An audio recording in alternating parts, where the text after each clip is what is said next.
गए संडे को मैंने वचन लिया था, याद है क्या किसके विषय में? गेले वेळेस आपण वचन पाहत होतो, कशाविषयी होतं?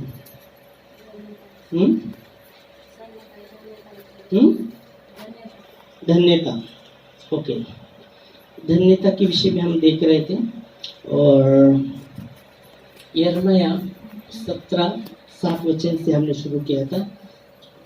यिर्मयाह कहता है कि धन्य है वो पुरुष जो यहोवा पर भरोसा रखता है और उसका वो आधार है, वो व्यक्ति धन्य है। आमीन। तो हमने धन्यता के विषय में शुरू किया था, फिर हमने उधर से आगे बढ़ते बढ़ते मत्ती 5वां अध्याय से शुरू किया था कि धन्य है वे लोग जो जिनके मन क्या है, धन्य है जो मन के दीन है क्योंकि स्वर्ग का राज उनका है, हमने देखा था। फिर हमने वो देखा था कि दीन होना मतलब क्या, दीनता बहुत जरूरी है क्योंकि यीशु मसीह खुद कहता है दीनता के विषय में कि धन्य है वे जिनके मन दीन है क्योंकि स्वर्ग का राज उनका है। तो दीनता का मतलब हमने देखा था कि दीनता का मतलब यीशु मसीह के जीवन से हमने देखा कि आज्ञाकारी रहना। इसलिए बाइबल कहती है उसने अपने आप को इतना शून्य बना, इतना आज्ञाकारी रहा कि क्रूस की मृत्यु भी उसने सह ली, वो हमने देखा था। फिर हमने देखा था कि धन्य है वे लोग जो शोक करते हैं, उनका सांत्वना किया जाएगा। फिर हमने देखा था धन्य है जो नम्र है वो पृथ्वी के अधिकारी होंगे, वो भी देखा था। फिर हमने ये भी देखा कि यीशु मसीह कहता है धन्य है जो धार्मिकता के लिए भूखे और प्यासे हैं वो तृप्त किए जाएंगे। आज हम 7वां वचन में उसमें आते हैं जो मत्ती के 5:7 में मिलता है। धन्य है वे जो मेल करवाने वाले हैं, दयावंत है उन पर दया की जाएगी। धन्य है जो दयावंत है उन पर दया की जाएगी। 7 मत्ती के 5वां अध्याय उसका 7 वचन में क्या लिखा है? यीशु मसीह कहता है जे दयाळू ते धन्य, हाँ कारण त्यांच्यावर दया होईल। हाँ, धन्य है वे जो दयावंत है क्योंकि उन पर दया की जाएगी। आमीन, हालेलुया। तो यहाँ यीशु मसीह धन्यता के विषय में आगे बढ़ते हैं और कहते हैं धन्य है वे लोग जो दयावंत है उन पर दया की जाएगी। आमीन। तो हमें दयावंत बनना है। क्यों दयावंत बनना है? क्योंकि परमेश्वर हम पर दया करता है, परमेश्वर हम पर दया करता है। हमने देखा विलाप गीत में लिखा गया है उसका 3 अध्याय 22 और 23 वचन हम देखेंगे। विलाप गीत उसका 3 अध्याय 22-23 में लिखा गया है, क्या लिखा गया है? हम मर मिटे नहीं, ये परमेश्वर की महान करुणा का प्रतिफल है, उसकी दया अमर है और उसकी जो अब देखेंगे तो उसका जो करुणा है प्रतिदिन हम पर नया होता है, ऐसा वचन लिखा गया है। विलाप गीत उसका 3 अध्याय 22 और 23 में लिखा गया है, पढ़ सकते हैं। आम्ही भस्म झालो नाही ही परमेश्वराची दया होय, ही परमेश्वरची दया होय, कारण त्याच्या करुणेत खंड पडत नाही। हाँ, ती रोज सकाळी नवी होते। आमीन। तो सत्यता थोर आहे। हाँ, तो यह वचन हिंदी में जैसा कि लिखा गया है, हिंदी में पढ़ सकते। हाँ, हिंदी। हम मिट गए नहीं गए, स्पष्ट यहाँ विलाप गीत लिखने वाला कहता है कि हम मर मिटे नहीं है, ये परमेश्वर की महान करुणा का प्रतिफल है। आगे उसकी दया कैसी है? अमर है। और इसलिए यह यीशु मसीह कहते हैं धन्य है वे लोग जो दयावंत है उन पर दया की जाएगी। आमीन। उसने हम पर दया की है, परमेश्वर ने हम पर दया की है, तो परमेश्वर चाहता है कि हम भी एक दूसरे पर दया करें। आमीन। और इसलिए बहुत ही जरूरी है जब यहाँ यीशु मसीह कहते हैं कि धन्य है वे जो दयावंत है उन पर दया की जाएगी, मतलब दयावंत बनना है हमें, हम पर दया की जाएगी। अगर कोई दयावंत नहीं है उनका न्याय बिना दया का ही होने वाला है, ये पक्का है। अगर हम दया करते हैं हमारा न्याय दया के साथ ही होने वाला है। हम दया नहीं करेंगे तो हमारा न्याय बिना दया के होने वाला है, क्योंकि बाइबल कहती है याकूब उसका दूसरा अध्याय 13 वचन कहता है, याकूब दूसरा अध्याय 13 वचन कहता है कि दया न्याय पर जयवंत है। जो दया करता है उसके विषय में कहा गया है। हाँ, पढ़ सकते हैं। क्योंकि जिसने दया नहीं की, हाँ, जिसने दया नहीं की उसका न्याय बिना दया के होगा। आमेन। दया न्याय पर जयवंत होती है। यह वचन स्पष्ट कहता है, याकूब बताता है कि जिसने दया नहीं की उसका न्याय बिना दया के होने वाला है।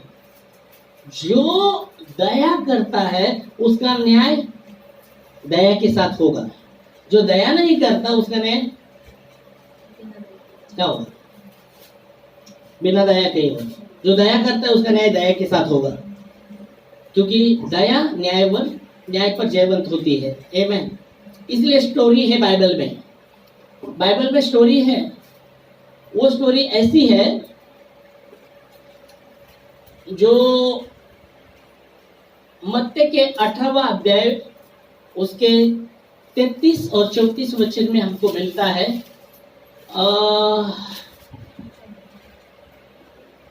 पढ़ सकते हैं, फिर बताऊंगा।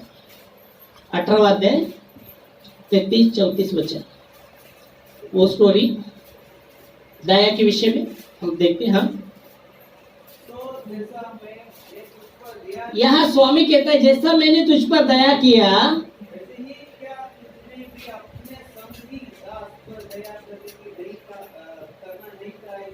हाँ, मैंने तुझ पर, स्वामी कहता है मैंने तुझ पर दया की, वैसे तूने भी अपने संगी दास पर दया करना नहीं था क्या? करना चाहिए था ना। फिर आगे, और उसके स्वामी ने फिर क्या किया?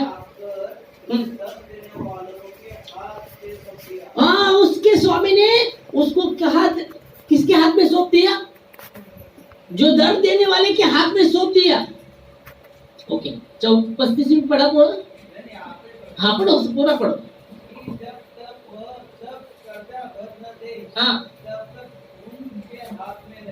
उनके हाथ में रहे। तो यहाँ आप देख सकते हैं, दया न्याय पर जयवंत है। यहाँ वचन कहता है, इसकी स्टोरी आपको मालूम रहेगा कि स्वामी उसके पास, स्वामी का एक व्यक्ति के पास बहुत कर्ज था, उसको चुकाना था। वो स्टोरी तो मालूम रहेगी। और स्वामी बोलता है, अभी उससे सब कर्जा चुकाना है, हमको लेना है, उसका जो भी है सब लेके आ जाओ। अपने दास को बोलता है, भेजता है, उसका जो भी है वो सब, जो भी वस्तु सब उठा के लेके आ जाओ, क्योंकि अभी अपने को लेना ही है उससे, बहुत हो गया, बहुत दिन से। तो फिर सब उठा के लेके आते हैं। वो भी आता है, वो बोलता है, प्रभु स्वामी को कहते, स्वामी मुझे कुछ समय दे, अब मैं तेरा जो भी ये कर्जा चुका दूंगा, ये ऐसे बात करने लगता है। तो स्वामी देखता है, और स्वामी देखता है कि कभी वो चुका नहीं सकता, इतना कर्जा स्वामी का उस पर था। और स्वामी छोड़ देता है, उसको दया करता है, छोड़ देता है। और फिर जैसा वो स्टोरी आपको मालूम है, फिर वो जाता है तो उसका 100 रुपए किसके पास था, और वो सामने ही दिखता है। तो जब 100 रुपए उसके पास, उसको तो बच्ची को पकड़ता है, दे मेरा 100 रुपए। वो बोलता है, यार मुझको भी कुछ समय दे दूंगा मैं तेरे को, तेरा जो है, नहीं अभी चाहिए, छोड़ता ही नहीं। तो जब वैसे स्थिति में स्वामी के दास लोग देखते और स्वामी को जाकर बताते, ऐसा आपने किया, माफ, उसको दया किया, पर अभी उसने उसका ये पकड़ा है। तो फिर उसको बुलाया जाता है। फिर यहाँ ये स्टोरी में स्वामी बोलता है, अरे मैंने तुझ पर दया किया था, तूने क्यों नहीं किया? उसको क्यों नहीं दया किया?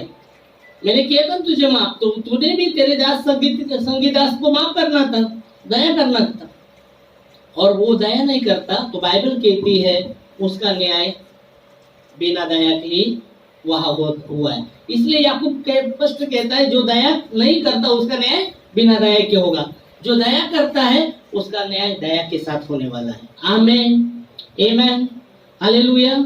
और यीशु मसीह ने वही बात कहा, यीशु मसीह ने यही कहा, धन्य है वे लोग जो दयावंत है, उन पर दया की जाएगी। आमीन, हालेलुया। हमारा परमेश्वर दयावंत है। और हमने विलाप गीत में वही देखा कि हम मर रहे नहीं है, परमेश्वर की ये महान करुणा का प्रतिफल है, उसकी दया अमर है। दानियल 9:9 में लिखा गया है, वो दया का सागर और क्षमा का खान है। देखो दानियल 9:9 कहता है परमेश्वर हमारा दया का सागर और क्षमा का खान है। वो दया से भरता है, वो दया करता है। पढ़ सकते हैं। आमचा देव प्रभू दयेचा व क्षमेचा सागर आहे। आमेन। आम्ही त्याच्या बरोबर फितुरी केली। हिंदी।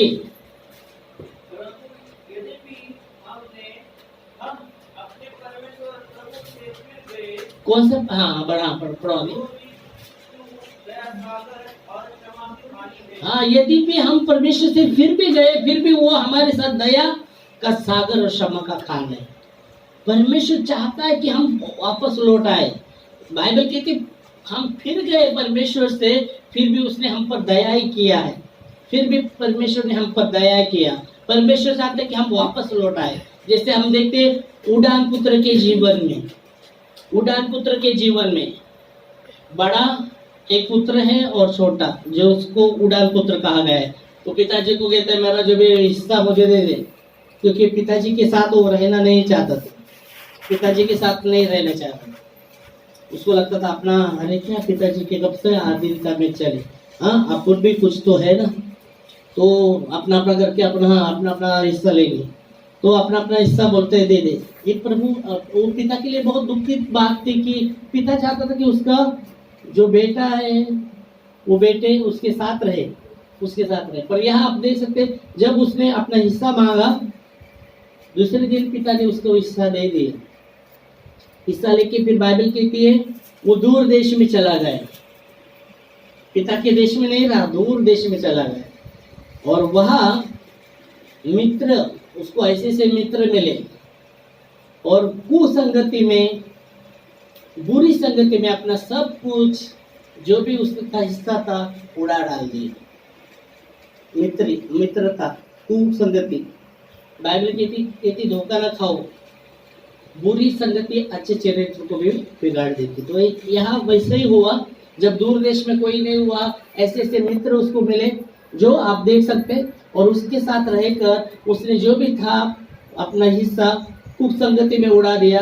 और वहां वचन कहता है आकाल गिर जाता है। और आकाल गिरने के बाद क्या होता है? जॉब ढूंढने लगता है, काम। पर बाइबल कहती है उसको कुछ भी काम नहीं मिल रहा, ढूंढ रहा है, कुछ भी काम नहीं मिल रहा। फिर एक काम मिलता है सुअर चलाने का, सुअर को चराने का। फिर उसका इच्छा था कि वहां वो काम करे और वो सुअर जो खाते हैं वो खाना खाए, क्योंकि अभी कुछ ही नहीं, दोस्त भी चले गए। शायद पैसा तो तब सब दोस्त साथ साथ थे, बोलते थे कि हम साथ साथ। पैसा गया, सब उड़ा दिया, वो अलग ये अलग। फिर बाद में कहते हैं वचन वो वैसा पेट भरा। पर पिता हर दिन वो राह देख रहा था, पिता हर दिन देख रहा था कि कब आएगा उसके बेटा, उसके उससे रास्ते से वो आएगा। पिता गया नहीं मनाने के लिए, पर पिता चाहता था कि वो वापस आए। Hallelujah, praise Lord. पिता का है ना दो ही चरित्र बाइबल में है, एक ये और दूसरा कौन सा मालूम है? कौन सा चरित्र मालूम है पिता का? जब यीशु मसीह, जब ये उड़ान पुत्र के विषय में एक पिता का चरित्र दिखाया हृदय के बारे में, और एक हृदय स्टोरी में पिता का हृदय बताता है। मालूम है कौन सी स्टोरी? दूसरा नहीं, बाइबल में दो ही स्टोरी है जो, हाँ अब्राहम का नहीं, अब स्टोरी जैसा उड़ान पुत्र की। तो पिता का दो ही चरित्र है। दूसरी स्टोरी ये है, यीशु मसीह का, किसी के पास 100 भेड़ है और एक खो जाती है, तो 99 छोड़ के वो उसके पीछे जाएगा कब? मेढपाल जो रहता है वो 100 भेड़ को, जिसके पास 100 भेड़ है और एक खो जाएगी, तो एक को ढूंढने जाएगा कि 99 छोड़ के? नहीं जाएगा। पर बाइबल कहती है हाँ, अगर उसको पश्चाताप का जरूरत है तो 99 को नहीं है तो उसको छोड़ के उसके पास जाएगा। तो पिता का वो दो चरित्र यहाँ दिखते, एक 99 को छोड़कर, उनको पश्चाताप की जरूरत नहीं पर उसको है तो उसके पीछे वो जाएगा ढूंढने के लिए। इसलिए यीशु मसीह का मैं खोए हुए को ढूंढने और उनका उद्धार करने आया हूँ। आमीन। तो आप देख सकते हैं वो एक स्टोरी में पिता का हृदय है, और ये उड़ान पुत्र के स्टोरी में जो स्वर्गीय पिता का हृदय बताया गया है। यही बाइबल में दो ही स्टोरी है जो पिता का चरित्र हृदय को दर्शाया है पूरे बाइबल में, ये दो चरित्र। हालेलुया। तो यहाँ पिता हर दिन राह देगा। पिता यहाँ गया नहीं मनाने के लिए, पिता गया नहीं उसको बनाने के चल बाबा घर, उस दूर देश में चला गया नहीं पिता। पर बाइबल कहती है वहां 90 लोगों को छोड़ के एक को बनाने के लिए गया, ढूंढने के लिए गया। तो ये दो स्टोरी आप देख सकते। तो पिता राह देख रहा था, और बाइबल कहती है फिर वो होश में वो आने के बाद बोला ये क्या है, इधर मैं क्या कर रहा हूँ, यहाँ पे मर रहा हूँ, मैं पिता के पास जाऊंगा और पिता को कहूंगा मैं पुत्र लायक भी नहीं, पर मुझे एक दास बना के रख, है ना। पर बाइबल कहती पिता जब वो देखता है दूर से आते हुए, उसको जाकर उसके गले लगाता है, उसको चूमता है, और वो अपने रस को कहते हैं कि उसके वस्त्र जो थे वो निकालो, अच्छे वस्त्र पहनाओ। तो आप देख सकते हैं यहाँ एक पिता का जो हृदय, इसलिए बाइबल कहती परमेश्वर क्षमा का दया सागर और क्षमा का खान है। बाइबल कहती है यदि हम फिर भी गए, फिर भी आपने पढ़ा कल्पेश पढ़ी वापस दानियल 9:9।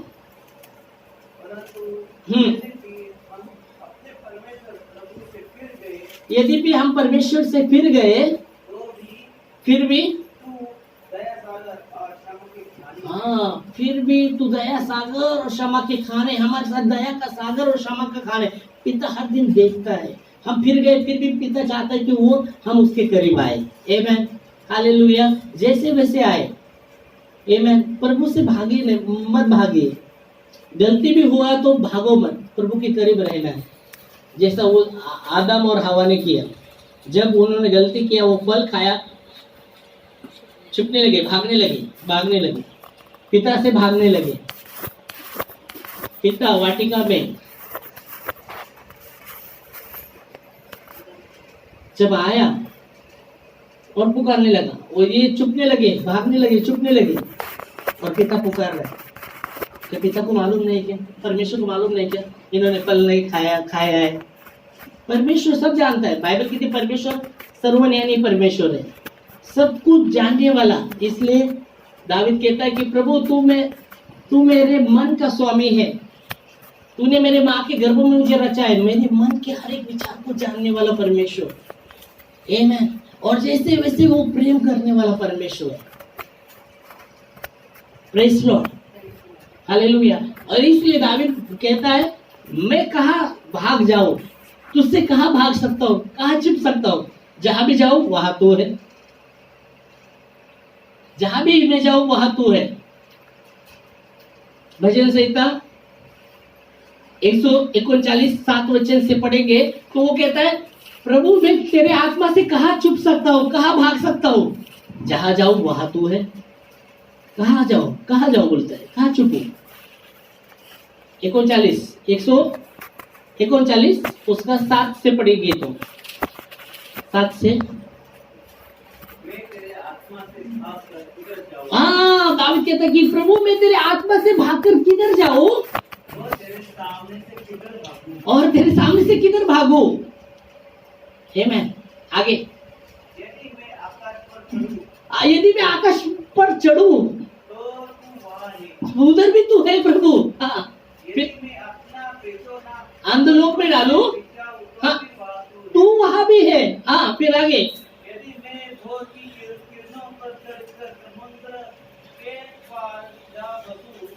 वहां भी तू है, फिर हाँ अपने हाथ से मेरे अगुवाई करेगा और अपने दाहिने हाथ से मुझे पकड़ के रखेगा। आमेन। तो यह वचन कहता है कि परमेश्वर से उसने जान लिया, इसलिए बहुत ही जरूरी है।